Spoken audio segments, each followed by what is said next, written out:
Nou vriende, goeiemôre, ons is die Here nog dankbaar dat hy vir ons uitgespaar het, dat hy ons deur nog 'n baie moeilike en 'n besige en uitdagende week gedra het. Ons kan die Here eer vir sy instandhoudende genade, vir sy reisende genade, sy bewarende hand oor ons.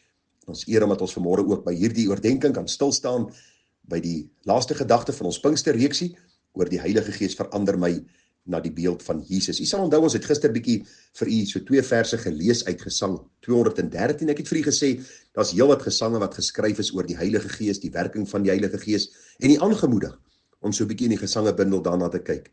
Ek gaan vanmôre vir u die 3de vers lees van Gesang 213 en hoor hoe pragtig beskryf die skrywer ook die werking van die Heilige Gees. Daar staan: O Gees van God, leer ons altyd te streef na reine heiligheid. Versterk ons uit genade. Maak altyd, Heer, ons bewus hoe ydel, sondig, swak ons is. Bewaar ons, Heer, van skade. Kom, Heer, ons Heer, rig ons oë na die hoë hemelhowe, waar ons vir ewig U sal lowe.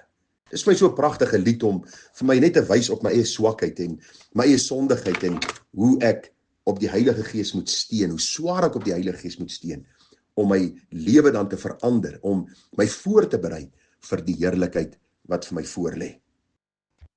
Dr. Ellen Redpath het gesê, Jesus het gegaan om vir ons plek voor te berei en die Heilige Gees vir ons gestuur om ons vir daardie plek voor te berei. So pragtig. Daarom gaan ons vanmôre kyk, die Heilige Gees verander my na die beeld van ons Here Jesus Christus. En nou vriende, ek wil vir u sê, ek gaan vanmôre net klem lê op hierdie baie belangrike saak van wat die Heilige Gees dan gebruik, die hoofgereedskap stuk kan ek amper sê, wat die Heilige Gees gebruik om ons dan voor te berei vir die heerlikheid. Die vraag, hoe verander die Gees my en wat gebruik hy in die veranderingsproses? En ek wil vanmôre vir u sê, vriende, dis baie duidelik volgens God se woord dat die vernaamste instrument in die veranderingsproses is maar God se woord. God gebruik gebed, ons het reeds daaroor gepraat, hy gebruik soms lyding, hy gebruik soms uitdagings in ons lewe, maar die belangrikste, en ons kan amper sê, dis die hoofgereedskapstuk in die woord van die Here wat ons vind, wat die Gees gebruik om ons te verander, en dit is die woord van God.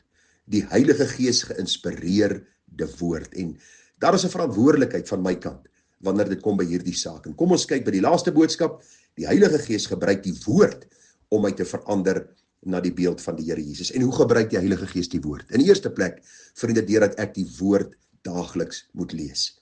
U sien, is van kardinale belang dat ek ook my verantwoordelikheid sal nakom. Ek kan die Bybel nie onder my kopkussing sit en verwag as ek wakker word môreoggend, is al die verse in my kop en ek verstaan wat die Here vir my sê nie. Dit help nie ek gaan luister so af en toe na 'n boodskap en dink, okay, dit sal my verander nie. Nee, God se woord is deur God geïnspireer om my lewe daagliks te verander. Hoor wat sê die Bybel in Psalm 1 vers 1. Welgeluksalig is die man wat nie wandel in die raad van die goddelose en nie staan op die weg van die sondaars en nie sit in die kring van die spotters nie, maar sy behaas in die wet van die Here en hy oordink sy wet dag en nag. So ek lees die woord in die môre, deur die loop van die dag oordink ek dit, vanaand as ek op my bed gaan lê, oordink ek dit.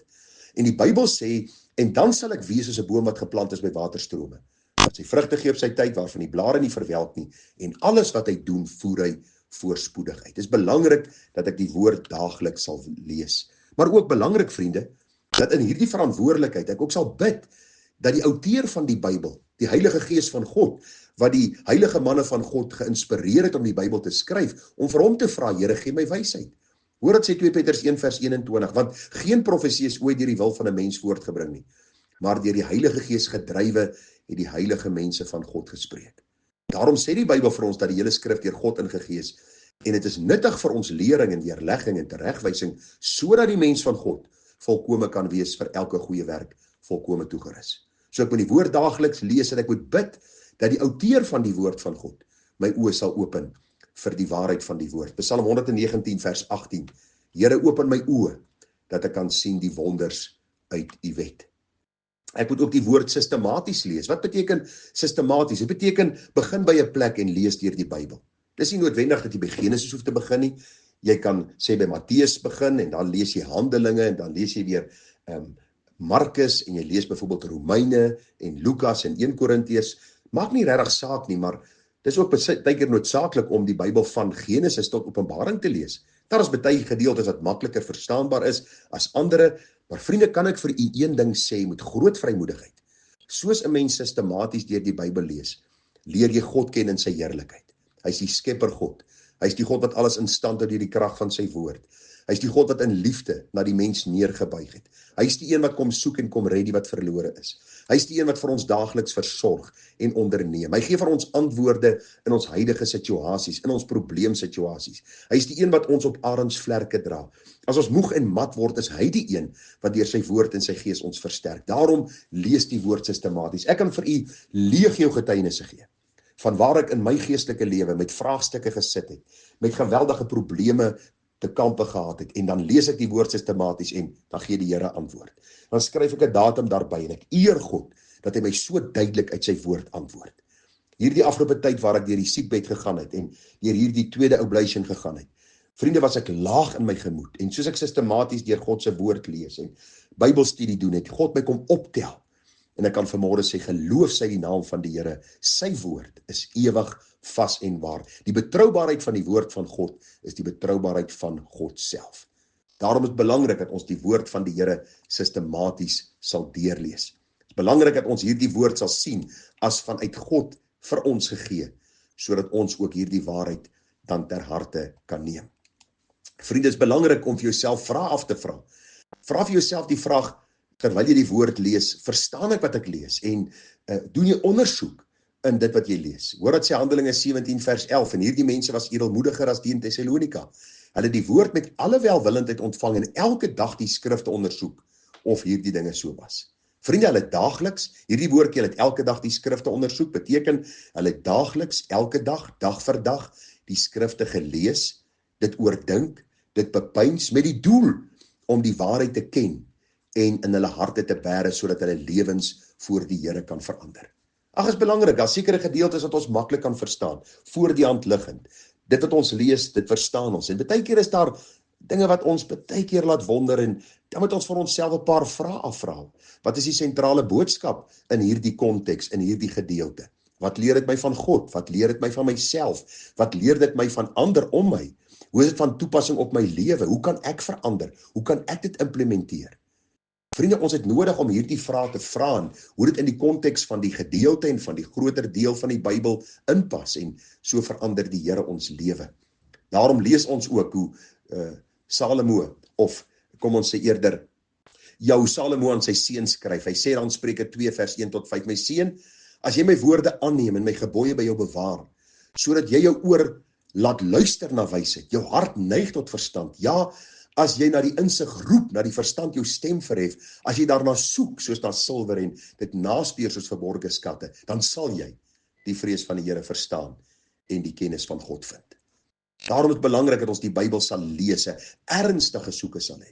As ons net dink aan my swaar is in die mynbedryf, en as jy kyk hoe hierdie mense moeite doen om diep in te gaan in hierdie aardom, die goud en die edelgesteentes uit te haal, dan is het belangrik dat ons meer moeite sal doen om dan die goud uit God se woord te ontgin. Die edelgesteentes, God se waarheid, God se woord, wat ons harte en ons lewens verander. Vriende, het is belangrik om te weet, dat hierdie woord ons blywend sal verander na die beeld van ons Here Jesus Christus. Paulus sê daar in Kolossense 1 vers 9, daarom hou ons ook nie moed op nie, van die dag wat ons het gehoor het, om vir julle te bid en te vra dat julle vervul mag word met die kennis van sy wil in alle wysheid en geestelike insig, sodat julle waardiglik voor die Here mag wandel, om hom in alles te behaag en julle in elke goeie werk vrug mag dra, en in die kennis van God mag groei, en met alle krag bekragtig word volgens die mag van sy heerlikheid, tot alle lydsaamheid en lankmoedigheid met blydskap. Ek wil u vanmôre vra, hou op soek na ervarings, hou op luister na al die sogenaamde TV-predikers met hulle skinny jeans en hulle t-shirts wat vir jou sê, man, jy kan net van God bid en hy kan jou zap met sy gees, en hierdie ding en daardie manifestasie en hierdie geestelike ding gaan met jou gebeur, of hy spreek lewe oor jou lewe, en dit gaan jou verandering bring in jou lewe. Vergeet daarvan. Dis die leuen van die duiwel wat die kerk oorgevat het, en omdat mense van nature lui is hulle nie lief om die woord te bestudeer nie, en daarom verander hulle nie, en daarom beleef hulle nie die seën van God in hulle lewe, soos Christus meer gestalte in hulle kry nie. Hoe gebeur dit? Die hoofinstrument wat God gebruik is sy woord. Lees dit, bestudeer dit, bepeins dit, wees gehoorsaam daaraan. En soos ons volgende week sal sien, wanneer ons aangaan met ons beradingskursus, met ons Bybelse berading vir blywende verandering, wanneer ons in besonder gaan kyk na depressie, na neerslagtigheid, na bipolêre depressie, gaan u sien, God se woord wat in jou lewe geïmplementeer word, verander jou, sodat jy minder die ou lewe uitlewe, meer die nuwe lewe, en ook so meer verander na die beeld van Christus. Mag die Here u genade gee, baie geseënde naweek vir u, groete en mooi dag verder.